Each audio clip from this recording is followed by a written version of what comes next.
Welcome students, তোমরা দেখছো আমার YouTube channel friendship with geography. আজ আমরা চলে এসেছি আরেকটি নতুন ক্লাসে। দেখো, এই ক্লাসে আমরা অরণ্য সংরক্ষণ এই বিষয় সম্পর্কে জানবো, অরণ্য সংরক্ষণের পদ্ধতিগুলি সম্পর্কেও জানবো। তাহলে আর দেরি না করে শুরু করা যাক। দেখো, তোমরা বুঝতেই পারছো আজকের এই ক্লাসের মধ্যে দিয়ে আমরা কিন্তু শুধু অরণ্য সংরক্ষণ সম্পর্কে জানবো তা নয়, এই অংশ থেকে অনেক শর্ট কোশ্চেনও জানবো। 1 নম্বরের কোশ্চেন তোমরা লেখা দেখে বুঝতেই পারছো যে অনেক তথ্য বা ইনফরমেশন কিন্তু এই জায়গায় লেখা রয়েছে। আমি পরপর ক্লাসের সঙ্গে সঙ্গে আস্তে আস্তে সেই কোশ্চেনগুলো সম্পর্কেও বলতে থাকবো, যে কোশ্চেনগুলো ওই টপিক্সের সঙ্গে রিলেটেড। অতএব তোমরা ক্লাসটি স্কিপ না করে কিন্তু দেখতে থাকো। দেখো, প্রথমে অরণ্য সংরক্ষণ কাকে বলছে এই বিষয় সম্পর্কে আমরা একটু জেনে নিই, তারপরে এর যে পরবর্তী অংশগুলি সেই বিষয় সম্পর্কেও আমরা ধীরে ধীরে আলোচনা করতে থাকবো। দেখো, এই অরণ্য সংরক্ষণ এই অংশ বা বনভূমির যে শ্রেণী বিভাগ এই অংশ থেকে আমি বেছে বেছে 6টা কোশ্চেন রেখেছি, শর্ট কোশ্চেন। এই শর্ট কোশ্চেনগুলো কিন্তু খুব ইম্পর্টেন্ট। এই শর্ট কোশ্চেনগুলো মাঝে মাঝেই কিন্তু পরীক্ষায় আসে। তোমরা এই কোশ্চেনগুলো খুব গুরুত্ব সহকারে দেখো এবং অবশ্যই আমি বলবো খাতায় নোট করে রেখো, তাহলে পরবর্তী সময়ে কিন্তু তোমাদের পড়তে সুবিধা হবে। তাহলে অরণ্য সংরক্ষণ কাকে বলছে সেই বিষয় সম্পর্কে আমরা একটু জেনে নিই। দেখো, যথোপযুক্তভাবে বা এমনভাবে বৈজ্ঞানিক পদ্ধতিতে অরণ্যকে ব্যবহার করতে হবে যাতে এই অরণ্য নিঃশেষ হয়ে না যায়, বা অরণ্যের যে বৃদ্ধি সেই বৃদ্ধি যাতে রোধ না হয়। এর ফলে কি হবে, যে অরণ্যের বৃদ্ধিও ক্রমানুসারে হতে থাকবে এবং সঙ্গে সঙ্গে আমরা এই অরণ্য থেকে আমাদের যে প্রয়োজনীয় চাহিদা সেই চাহিদারও কিন্তু যোগান আমরা পেতে থাকব। অতএব যে বৈজ্ঞানিক পদ্ধতিতে অরণ্য আমাদের বর্তমান প্রজন্মের চাহিদা মেটাবে, ঠিক একই রকমভাবে ভবিষ্যৎ প্রজন্মের চাহিদার কথা ভেবেও কিন্তু আমাদের অরণ্য সংরক্ষণ করতে হবে। এই যে বিশেষ পদ্ধতিতে অরণ্যকে ব্যবহার তাকেই বলছে কিন্তু অরণ্য সংরক্ষণ।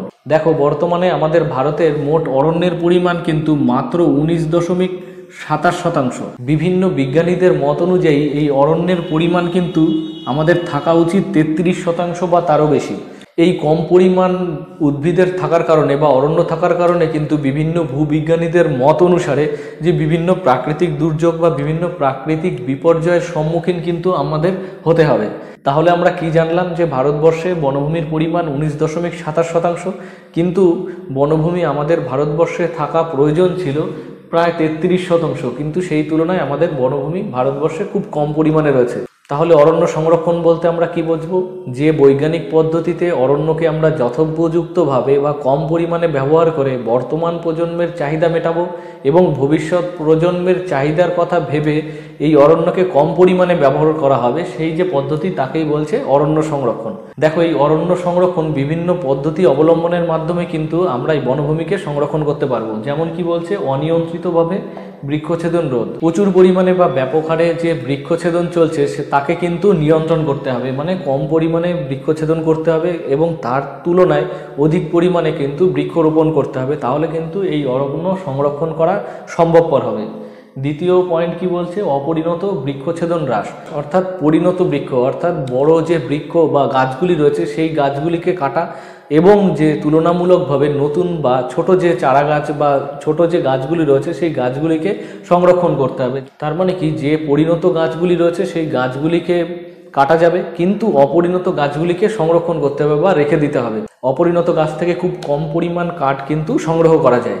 সেক্ষেত্রে অপরিণত গাছটি কাটা মানেই হলো আমরা অধিক পরিমাণে সম্পদের অপব্যবহার করে ফেলবো। তাই বনভূমিতে যে পরিণত গাছ সেই পরিণত গাছগুলিকে কাটতে হবে, অপরিণত গাছগুলিকে কিন্তু আমাদের রক্ষণাবেক্ষণ করতে হবে। দেখো, পরবর্তী পয়েন্ট হলো কাঠের জ্বালানির পরিবর্তে বিকল্প ব্যবহার।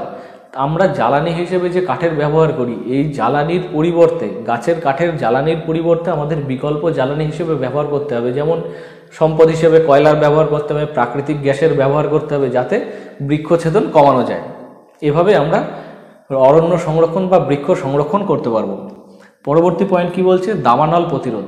কি করতে হবে, বনভূমি অঞ্চলে যে শুকনো পাতা থাকে সেই শুকনো পাতাগুলিকে সরিয়ে ফেলতে হবে, যাতে বনভূমিতে কোনোভাবেই আগুন না লাগতে পারে। বিষয়টি কেমন, বিষয়টি হলো কোনো বনভূমির নিচে ওই গাছের যে শুকনো পাতাগুলি পড়ে থাকে সেই পাতাগুলিকে কিন্তু ওখান থেকে অপসারিত করতে হবে বা সরিয়ে ফেলতে হবে। ফলে দাবানল যেন কোনোভাবে বনভূমিতে না লাগতে পারে সেদিকে আমাদের নজর রাখতে হবে। পরবর্তী পয়েন্ট কি বলছে, অরণ্যের বৃক্ষের রোগ প্রতিরোধ। বিষয়টি কেমন, বৃক্ষের মধ্যে বিভিন্ন কীটপতঙ্গের আক্রমণ থেকে যাতে গাছকে রক্ষা করা যায় সেই দিকে নজর রাখতে হবে। ফলে কি করতে হবে, বিভিন্ন কীটনাশক কিন্তু এই বনভূমিতে স্প্রে করতে হবে, এর মাধ্যমে কিন্তু আমরা অরণ্য সংরক্ষণ করতে পারবো বা গাছকে কিন্তু কীটপতঙ্গের হাত থেকে রক্ষা করতে পারবো। এভাবে কিন্তু অরণ্য সংরক্ষণ করা সম্ভব। দেখো, তার পরবর্তী পয়েন্ট হলো পশুচারণ নিয়ন্ত্রণ। আমরা কি জানি, প্রচুর পরিমাণে পশুচারণ করলে বা পশুপালন করলে কি হবে, বনভূমির তলদেশে যেমন তৃণভূমি নষ্ট হবে, তেমনি গাছের যে চারা, সেই চারাও কিন্তু নষ্ট হবে।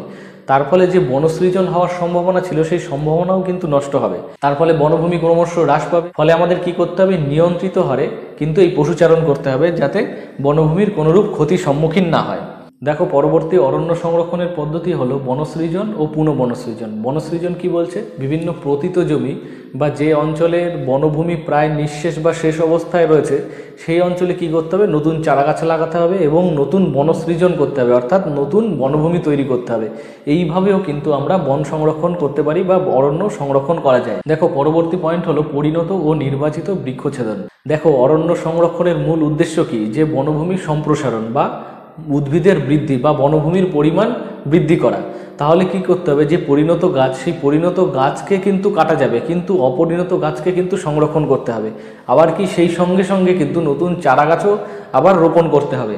আবার কি বলছে, নির্বাচিত বৃক্ষছেদন, অর্থাৎ বনভূমির মধ্যে যে পরিণত গাছ, সেগুলোকে প্রথমে নির্বাচন করতে হবে এবং সেই গাছগুলিকেই কেবলমাত্র কাটা যাবে এবং তার পার্শ্ববর্তী অঞ্চল বা সেই স্থানে কিন্তু আবার পুনরায় নতুন বৃক্ষরোপণ করতে হবে। এই পদ্ধতিতেও কিন্তু আমরা অরণ্য সংরক্ষণ করে থাকি। তাহলে আমরা কি জানলাম অরণ্য সংরক্ষণের বিভিন্ন পদ্ধতিগুলি সম্পর্কে। দেখো, এই অংশ থেকে বেশ কয়েকটা 2 নম্বরের কোশ্চেনও কিন্তু আসে। সেই কোশ্চেনগুলো সম্পর্কে এবার আমরা ধীরে ধীরে আলোচনা করব।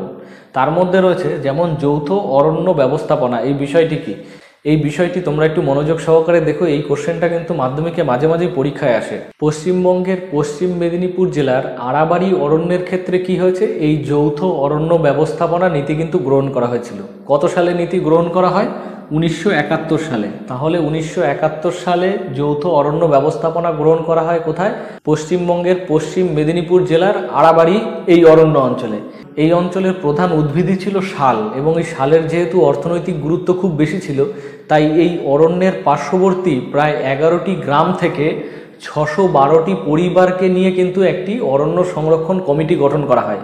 এবং এই কমিটির মূল উদ্দেশ্য কি ছিল, মূল উদ্দেশ্য ছিল এর যে 17.7 বর্গ কিলোমিটার এলাকা, সেই এলাকাকে কিন্তু সংরক্ষণ করা। তাহলে আমরা জানলাম যৌথ অরণ্য ব্যবস্থাপনা নীতি গ্রহণ করা হয়েছিল 1971 সালে পশ্চিমবঙ্গের পশ্চিম মেদিনীপুরের আড়াবাড়ি এই অরণ্যের ক্ষেত্রে।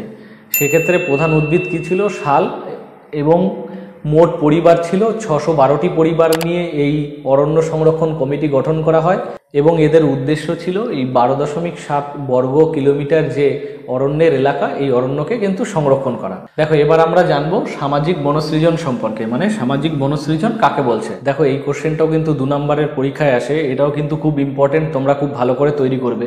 সামাজিক বনসৃজন কি বা কাকে বলে, সামাজিক বনসৃজন কাকে বলছে, বিভিন্ন দরিদ্র এবং গরিব পরিবারের অর্থনৈতিক বা সামাজিক উন্নতির এই লক্ষ্যে যখন বনভূমির পাশে বা কোনো কৃষি জমির প্রতিত অংশে যখন বিভিন্ন নতুন চারাগাছ রোপণ করা হয় এবং নতুন বনভূমি তৈরি করা হয়, তখন তাকে বলা হয় সামাজিক বনসৃজন। যেহেতু সমাজের উন্নতিকল্পে এই বনভূমি তৈরি করা হয়, তাই কিন্তু একে সামাজিক বনসৃজন বলা হয়। দেখো, এই সামাজিক বনসৃজনের কিন্তু বেশ কয়েকটি উদ্দেশ্যও আছে। যদি সামাজিক বনসৃজন 2 নম্বরের কোশ্চেন আসে, তাহলে কিন্তু আমাদের প্রথমে সংজ্ঞা বলে সংজ্ঞা লিখতে হবে এবং এই সামাজিক বনসৃজনের উদ্দেশ্য বলে 2-3টে উদ্দেশ্য লিখলে কিন্তু এই কোশ্চেনের উত্তর কিন্তু সম্পূর্ণ হবে। দেখো, এই সামাজিক বনসৃজনের উদ্দেশ্যের মধ্যে খুব গুরুত্বপূর্ণ হলো গরিব এবং সাধারণ মানুষের আয় বৃদ্ধি করে জনগণের সামগ্রিক উন্নতি করা। এটি কিন্তু এই সামাজিক বনসৃজনের প্রধান উদ্দেশ্য। এছাড়া আর কি আছে, দেখো, এই সামাজিক বনসৃজনের মাধ্যমে মিশ্র বনভূমি তৈরি করে এই বনভূমি থেকে কিন্তু জ্বালানি কাঠ সংগ্রহ করা যায়। এছাড়া কি করা যাবে, বিভিন্ন উপজাত দ্রব্য, সেই দ্রব্যগুলোও কিন্তু আমরা এই বনভূমি থেকে সংগ্রহ করতে পারি। এছাড়া সামাজিক বনসৃজনের মাধ্যমে পরিবেশের ভারসাম্য রক্ষা হয়। তাহলে আমরা উদ্দেশ্য হিসেবে 1, 2, 3, 4 করে এরকম করে পয়েন্ট করে লিখতে পারি। তাহলে প্রথমে আমরা কি বললাম, যে এই বনসৃজনের মাধ্যমে দরিদ্র এবং গরিব পরিবারের অর্থনৈতিক উন্নতি বা সমৃদ্ধি ঘটে। দ্বিতীয় পয়েন্টের মধ্যে আমরা কি বললাম, যে মিশ্র বনভূমি তৈরি করে সেই বনভূমি থেকে কিন্তু জ্বালানি কাঠ সংগ্রহ করা যায়। এছাড়া বিভিন্ন উপজাত দ্রব্যও সংগ্রহ করা যায়। তৃতীয় পয়েন্ট আমরা কি বললাম, যে এর মাধ্যমে পরিবেশের ভারসাম্য বজায় থাকে। তাহলে আমাদের তিনটে উদ্দেশ্য হয়ে গেল। এভাবে কিন্তু আমরা সামাজিক বনসৃজনের এই প্রশ্নের উত্তরটা আমরা লিখতে পারবো। দেখো তারপরে এই কোশ্চেনটিও মাঝে মাঝে পরীক্ষায় আসে যে কৃষি বনসৃজন কি বা কাকে বলে। কৃষি বনসৃজন কাকে বলছে, যে কৃষি জমির পাশের বা কৃষি জমির পাশের আল বা পতিত জমিতে কি করা হয়, বিভিন্ন একবর্ষজীবী উদ্ভিদ বা বিভিন্ন শস্যের চাষ করা হয়। ফলে কৃষিকাজের সঙ্গে সঙ্গে একবর্ষজীবী উদ্ভিদ থেকেও কিন্তু বিভিন্ন রকম ফসল আমরা সংগ্রহ করতে পারি। এই যে চাষবাসের সঙ্গে সঙ্গে যে বনসৃজন, তাকেই কিন্তু বলছে কৃষি বনসৃজন। এক্ষেত্রে কিন্তু আকাশমণি, তুলসী, বাসক এই জাতীয় যে ভেষজ উদ্ভিদ বা গাছ, সেই গাছগুলিকে কিন্তু কৃষি জমির পাশে বা কৃষি জমির আল বরাবর লাগানো হয়। দেখো এই কৃষি বনসৃজনের মাধ্যমেও কিন্তু বেশ কয়েকটি উদ্দেশ্য সাধন হয়। যেমন মাটিতে জৈব সারের পরিমাণ বৃদ্ধি পায়, মাটির ক্ষয় রোধ করা সম্ভব হয়। এছাড়া কি হয়, পরিবেশের ভারসাম্যও কিন্তু এই কৃষি বনসৃজনের মাধ্যমে সম্পন্ন করা যায়। তাহলে আমরা কি জানলাম, কৃষি বনসৃজনের সংজ্ঞা এবং উদ্দেশ্য। এইভাবে কিন্তু আমরা 2 নম্বরের কোশ্চেন এটা কমপ্লিট করতে পারবো। দেখো আজকের ক্লাস শুরুর প্রথমেই আমরা বলেছিলাম যে এই ক্লাসের শেষের দিকে আমরা এই অংশ থেকে বেশ কয়েকটি শর্ট কোশ্চেন সম্পর্কেও কিন্তু আলোচনা করব। এই কোশ্চেনগুলো কিন্তু খুব ইম্পর্টেন্ট, মাঝে মাঝে পরীক্ষায় আসে। দেখো সেই শর্ট কোশ্চেনগুলো কি বলছে, যে সবুজ সোনা কাকে বলছে, সবুজ সোনা বনভূমিকে বলছে। দেখো এভাবে শর্ট কোশ্চেন আসতে পারে মাল্টিপল চয়েস হিসেবে, যে সবুজ সোনা কাকে বলে, বনভূমি, কয়লা, প্রাকৃতিক গ্যাস, এরকম করে বিভিন্ন অপশান থাকতে পারে। তাহলে সবুজ সোনা কাকে বলে, বনভূমিকে। দেখো দ্বিতীয় প্রশ্নটি কি, প্রাকৃতিক ছাতায় কাকে বলছে, বনভূমিকেই বলছে। তার কারণ কি, ভূপৃষ্ঠের একটা নির্দিষ্ট জায়গা জুড়ে বনভূমি থাকলে কি হয়, তার শাখা প্রশাখা বিস্তীর্ণ এলাকা জুড়ে অবস্থান করে। সেক্ষেত্রে কি হয়, বৃষ্টির ফোঁটা বা বৃষ্টির জল সরাসরি কিন্তু ভূপৃষ্ঠে এসে পড়তে পারে না। প্রথমে ওই উদ্ভিদ বা ডালপালার উপর পড়ে, তারপরে ধীরে ধীরে কিন্তু মাটিতে এসে পড়ে। এই যে উদ্ভিদের যে ডালপালা বা শাখা প্রশাখা জুড়ে যে আস্তরণ ভূপৃষ্ঠের উপর, তাকেই কিন্তু বলছে প্রাকৃতিক ছাতা। অতএব আমরা বনভূমিকে প্রাকৃতিক ছাতা বলতে পারি।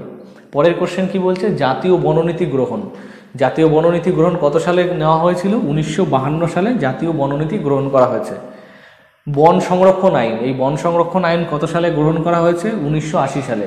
তাহলে 1980 সালে বন সংরক্ষণ আইন গ্রহণ করা হয়েছে। ভারতের অরণ্য গবেষণাগার কোথায় অবস্থিত, দেরাদুনে অবস্থিত। ভারতের অরণ্য গবেষণাগার কোথায় অবস্থিত, দেরাদুনে অবস্থিত। ভারতের সামাজিক বনসৃজন গবেষণাগার কোথায় অবস্থিত, উত্তরপ্রদেশের এলাহাবাদ। তাহলে উত্তরপ্রদেশের এলাহাবাদে ভারতের সামাজিক বনসৃজন গবেষণাগারটি অবস্থিত। এই শর্ট কোশ্চেনগুলো কিন্তু তোমরা একটু ভালোভাবে মনে রেখো, এই কোশ্চেনগুলো মাঝে মাঝে পরীক্ষায় আসে। দেখো আজকের ক্লাস থেকে তাহলে আমরা কি কি জেনে নিলাম, যে অরণ্য সংরক্ষণ কাকে বলে, অরণ্য সংরক্ষণের পদ্ধতিগুলি সম্পর্কে আমরা জানলাম। আর এই অংশ থেকে কয়েকটি 2 নম্বরের শর্ট কোশ্চেন হয়, যেগুলি হলো যৌথ অরণ্য ব্যবস্থাপনা কাকে বলে, সামাজিক বনসৃজন কাকে বলে, কৃষি বনসৃজন কাকে বলে, এবং আমরা এই 5টি বা 6টি শর্ট কোশ্চেন সম্পর্কে জানলাম। তাহলে দেখো এই অংশ থেকে যদি আজকের কোথাও কোনো অসুবিধে থাকে, তাহলে অবশ্যই তোমরা কমেন্ট বক্সে কমেন্ট করো। ভিডিওটি ভালো লেগে থাকলে লাইক করো, শেয়ার করো, এবং অবশ্যই চ্যানেলটি সাবস্ক্রাইব করতে ভুলো না। ডান দিকের নোটিফিকেশান বেলটি অবশ্যই অন করে রেখো, তাতে নতুন ভিডিও আপলোড হওয়ার সঙ্গে সঙ্গে কিন্তু তোমাদের কাছে নোটিফিকেশান পৌঁছে যাবে। আজকের ক্লাস তাহলে এখানেই শেষ করছি, দেখা হবে পরবর্তী ক্লাসে। ভালো থেকো, সাবধানে থেকো, সুস্থ থেকো।